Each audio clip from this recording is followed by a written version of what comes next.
जब मैं 13 साल की थी तो मैंने अनूप जलोटा जी के साथ 3-4 साल उनके साथ स्टेज पे काफ़ी गाया है। जो अपने देश से बाहर रहते हैं वो कुछ ज़्यादा ही अपने कल्चर से मुझे खुद समझ में नहीं आ रहा है कि पिछले 2 साल में हुआ क्या कि हमको एक ऐसा दौर निकला जिसमें बहुत सारे रीमेक्स अच्छे भी हैं और बहुत सारे रीमेक्स बिल्कुल भी अच्छे नहीं। एक्चुअली स्कूल में हम गाते थे एंड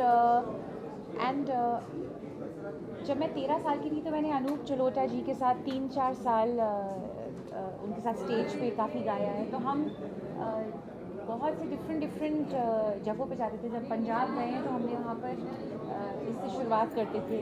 एंड लंदन में जब मैं शिफ्ट हुई, पिछले 20 साल से लंदन में रहती हूँ। एंड वहाँ सिख कल्चर बहुत ही ज़्यादा प्रोमिनेंट है। एंड मेरे ख्याल से जो अपने देश से बाहर रहते हैं वो कुछ ज़्यादा ही अपने कल्चर से उनकी आई थिंक एक कनेक्शन ही अलग है। तो वहाँ मैं रोज़ सुनती थी एंड आज खुद भी गा रही हूँ एंड सबको भेजा मैंने।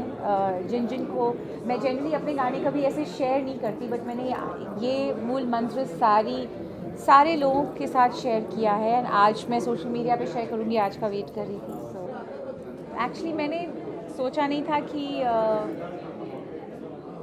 कि मुझे एक ऐसा ऑफ़र मिलेगा कि मुझे एक भजन या एक सिमरन, एक प्रेयर गाने को मिलेगी जो इतनी इम्पॉर्टेंट है, सिर्फ मेरे लिए ही नहीं, करोड़ों लोगों के लिए। और जब मैंने कह तो दिया हाँ ऑफ कोर्स मैं करूँगी। एंड जब मैं स्टूडियो में गई तो आई थिंक मैं नर्वस थी। जनरली हम स्टूडियो जाते हैं, कोई रिकॉर्डिंग होती है, गाना एक दिन में, कुछ घंटों में, 3-4 घंटे में पूरा गाना रैप अप हो जाता है। ये हमने बहुत ही बढ़िया स्टूडियो में गए, वहाँ मूल मंत्र तो मुझे बहुत अच्छे से आता है, बहुत सालों से मैं सुनती हूँ। और मैंने जब गाने की कोशिश करी तो वो बात नहीं आई जो मैं सुनना चाहती थी अपने आप से या एक मूल मंत्र से। एंड मैंने उनको बोला कि नहीं मैं ऐसे खुश नहीं हूँ, तो अभी नहीं निकाल सकते। कुछ महीनों बाद हमने फिर ट्राई किया, फिर भी मुझे पसंद नहीं आया, तो वो भी थोड़ा नर्वस हो गए, मैं भी नर्वस हो गई कि ये हो क्या रहा है, क्यों नहीं निकल रहा है। फिर कुछ समय के बाद मैंने उनको फ़ोन किया, मैंने कहा आई थिंक अब मैं तैयार हूँ। हम स्टूडियो में गए एंड आई थिंक आधे घंटे में मैंने एक बार पूरा गाया एंड एक दिल से निकला। आई थिंक एक डर था वो निकल गया। तो मेरे ख्याल से ये सबसे ज़्यादा डिफ़िकल्ट गाना तो नहीं कहूँगी, एक सिमरन था मेरे लिए। एंड आई होप कि आगे भी मैं बहुत बढ़िया भजन भी गाऊँ एंड काफ़ी और आगे ऑफर्स मिले एंड मैं अपनी आवाज़ को इस तरीके से सुनने में मुझे खुद को बहुत अच्छा लग रहा है, बहुत कामिंग है।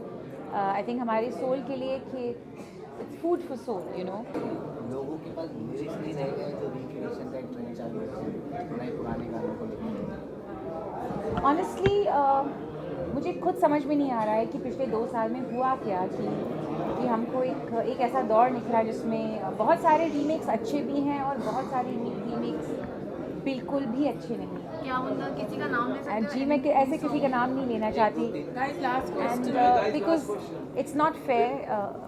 मुझे भी बहुत से गानों के लिए बुलाया गया एंड सो मैंने भी गाए हैं कुछ remakes. So it is not that, it's just that I think अब मैं भी और आप भी, दुनिया सब स्टार्व कर रही है नए गानों के लिए, अच्छे लिरिक्स के लिए, मोटिवेशनल गानों के लिए, स्पिरिचुअल गानों के लिए। एंड मैं वेट कर रही थी कि आज ये मूल मंत्र निकले, उसके बाद एक नई शुरुआत फिर से होगी।